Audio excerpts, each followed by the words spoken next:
നമസ്കാരം. സർക്കാരിന് തലവേദനയുണ്ടാക്കിയ IAS പോരിൽ ഇന്ന് ചിലപ്പോൾ ചീഫ് സെക്രട്ടറി തലത്തിൽ ഒരു ഒത്തുതീർപ്പ് ഉണ്ടായേക്കും എന്നൊരു വാർത്ത വരുന്നുണ്ട്.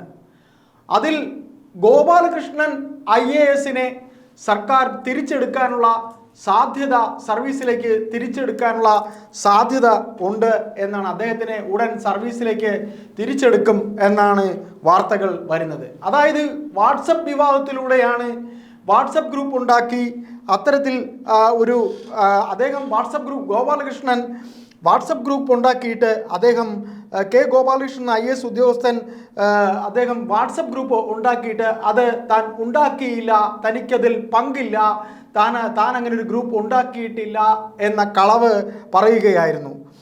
എന്നാൽ കൃഷി വകുപ്പ് സ്പെഷ്യൽ സെക്രട്ടറി ആയിരുന്ന പ്രശാന്തിനെ തിരിച്ചെടുക്കില്ല, അദ്ദേഹത്തിനെ ഉടൻ സർവീസിലേക്ക് എടുക്കില്ല എന്നൊരു വാദവും ഇപ്പോൾ കേൾക്കുന്നുണ്ട്.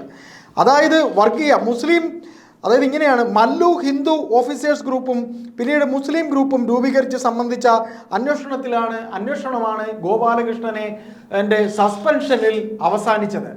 അന്നു മുതൽ തന്നെ ഗോപാലകൃഷ്ണനോട് ഒരു നീതിയും പ്രശാന്ത് എന്ന യുവ IAS ഉദ്യോഗസ്ഥനോട് സർക്കാർ മറ്റൊരു നീതിയുമാണ് തുടക്കം മുതൽ കാണിച്ചത്. എന്നാൽ ശരിക്കും പ്രശാന്ത് IAS എന്ന ഉദ്യോഗസ്ഥൻ ശരിക്കും സർക്കാരിൻ്റെ അല്ലെങ്കിൽ ചീഫ് സെക്രട്ടറി തനിക്കെതിരെ എടുത്തിരിക്കുന്ന നടപടിയിൽ അദ്ദേഹത്തിൻ്റെതായ ചോദ്യങ്ങൾക്ക് ഒന്നും തന്നെ വിശദീകരണം സർക്കാരിന് കൊടുക്കാൻ ഇതുവരെ കഴിഞ്ഞിട്ടില്ല. അതായത് ഈ പറയുന്ന വാട്സപ്പ് ഗ്രൂപ്പ് തുടങ്ങിയ ഗോപാലകൃഷ്ണൻ റീസെറ്റ് ചെയ്ത ശേഷമാണ് താനിതൊന്നും ചെയ്തിട്ടില്ല എന്ന് പറയുകയും, എന്നാൽ ഇതിൻ്റെ അന്വേഷണ സംഘം ചെന്നെത്തിയത് അദ്ദേഹം ഇങ്ങനെ ഒരു ഗ്രൂപ്പ് ഉണ്ടാക്കിയെന്നും വർഗീയ വിദ്വേഷം ഉണ്ടാക്കുന്ന രീതിയിൽ പ്രവർത്തിച്ചു എന്നുമാണ് കാണുന്നത്.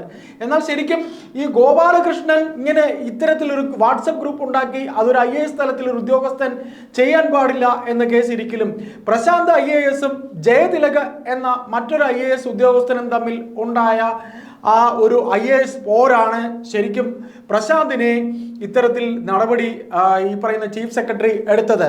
എന്നാൽ ജയതിലകിനെതിരെ അദ്ദേഹം ഉന്നയിച്ച ആരോപണങ്ങൾ അദ്ദേഹം ഇതുവരെയും ഫേസ്ബുക്കിൽ നിന്നോ അദ്ദേഹം ജയതിലകിനെ മാനസിക രോഗി എന്നിങ്ങനെയൊക്കെയുള്ള കടുത്ത പ്രയോഗങ്ങൾ നടത്തിയാലോ ഒന്നും തന്നെ അദ്ദേഹം പിൻവാങ്ങിയിട്ടില്ല. സർക്കാരിന് എന്തു വന്നാലും ഗോപാലകൃഷ്ണനോട് ഒരു മൃദു സമീപനവും ഈ പറയുന്ന പ്രശാന്തിനോട് മറ്റൊരു സമീപനവും ജയതിലകനോട് വേറെ തരത്തിലുള്ള ഒരു പ്രീണനവും ആണ് സർക്കാർ കാണിച്ചു കൊണ്ടിരിക്കുന്നത്.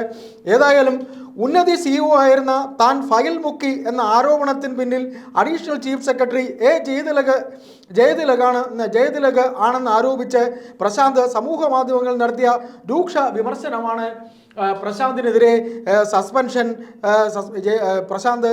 വിളിച്ചു വരുത്തിയത്. ജയതിലകും ഗോപാലകൃഷ്ണനും എതിരെയായിരുന്നു പ്രശാന്തിൻ്റെ പരാമർശങ്ങൾ. പിന്നീട് പ്രശാന്തിൻ്റെ വാദങ്ങൾ ശരിവെക്കുന്ന തെളിവുകൾ പുറത്തു വന്നു. രണ്ട് ഉദ്യോഗസ്ഥർക്കെതിരെ പ്രശാന്ത് നടപടി ആവശ്യപ്പെട്ടു. ഇതിനൊന്നും അനുകൂലമായി സർക്കാർ ഇതുവരെ പ്രതികരിച്ചിട്ടില്ല. ഇതിനിടയിലാണ് ചില മുതിർന്ന IASകാരുടെ പിന്തുണയിൽ ഗോപാലകൃഷ്ണനെ സർക്കാർ തിരിച്ചെടുക്കാനുള്ള നീക്കം നടക്കുന്നത്. ഏതായാലും ഉദ്യോഗസ്ഥ തലത്തിൽ, അതായത് IPS തലത്തിൽ ADGP അജിത് കുമാറിനെ വഴിവിട്ട് സഹായിക്കുന്ന സർക്കാർ ഒരു കഴിവുറ്റ IAS ഉദ്യോഗസ്ഥൻ പ്രശാന്തിനെ എന്തിനിങ്ങനെ തള്ളിപ്പറയുന്നു? അവർക്ക് അവരുടെ പല ഔദ്യോഗികമായിട്ടുള്ള, അതായത് ഗവൺമെൻറ് തലത്തിൽ റിട്ടയർ ആയി പോയ KM എബ്രാഹിമിനെ പോലെയൊക്കെയുള്ള ഒരുപാട് ഉദ്യോഗസ്ഥരെ കൂടിയ ശമ്പളത്തിൽ നിയമിക്കുകയും സർക്കാരിൻ്റെ പല കള്ളത്തരങ്ങളും മൂടിവെക്കപ്പെട്ട് അവരോടൊപ്പം നിൽക്കുന്ന ഈ പറയുന്ന ഉന്നത ഉദ്യോഗസ്ഥർ എന്ന പേരിൽ പറയുന്ന IAS ഉദ്യോഗസ്ഥരെ ഒക്കെ കൂടെ നിർത്തുകയും ചെയ്യുന്ന വല്ലാത്തൊരു ഇരട്ടത്താപ്പാണ് സർക്കാർ ഇതിലൂടെ കാണിക്കുന്നത്. എന്തായാലും ഇന്ന് ചീഫ് സെക്രട്ടറി തലത്തിൽ നടക്കുന്ന മീറ്റിംഗിൽ ജയതിലകിന് എതിരെയുള്ള പ്രശാന്തിന്റെ പരാമർശവും ഗോപാലകൃഷ്ണന് എതിരെയുള്ള പരാമർശത്തിലും പ്രശാന്തിനെ തിരികെ സർവീസിലെടുക്കാൻ സാധ്യതയില്ല. എന്നാൽ വർഗീയ വിദ്വേഷം പരത്തുന്ന രീതിയിൽ ഗോപാലകൃഷ്ണൻ വാട്സപ്പ് ഗ്രൂപ്പ് ഉണ്ടാക്കുകയും അതിൽമേൽ അത് ഒരിക്കലും ഒരു IAS ഉദ്യോഗസ്ഥൻ കാണിക്കാൻ പാടില്ലാത്ത നടപടിയായിട്ട് പോലും സർക്കാർ അദ്ദേഹത്തെ സംരക്ഷിക്കുന്നു. ഉയർന്ന ചില IAS ഉദ്യോഗസ്ഥർ സർക്കാരിൻ്റെ മറ്റു തലത്തിൽ നടത്തുന്ന ഒരു സമ്മർദ്ദത്തിൻ്റെ ഫലമായി ഗോപാലകൃഷ്ണൻ ഇന്ന് ചീഫ് സെക്രട്ടറി തലത്തിൽ നടക്കുന്ന ചർച്ചയ്ക്ക് ശേഷം തിരികെ ജോലിയിലേക്ക് അദ്ദേഹം സർവീസിലേക്ക് കയറും എന്നാണ് നമുക്ക് അത്തരത്തിലുള്ള വാർത്തകളാണ് നമുക്ക് കിട്ടുന്നത്. നന്ദി, നമസ്കാരം.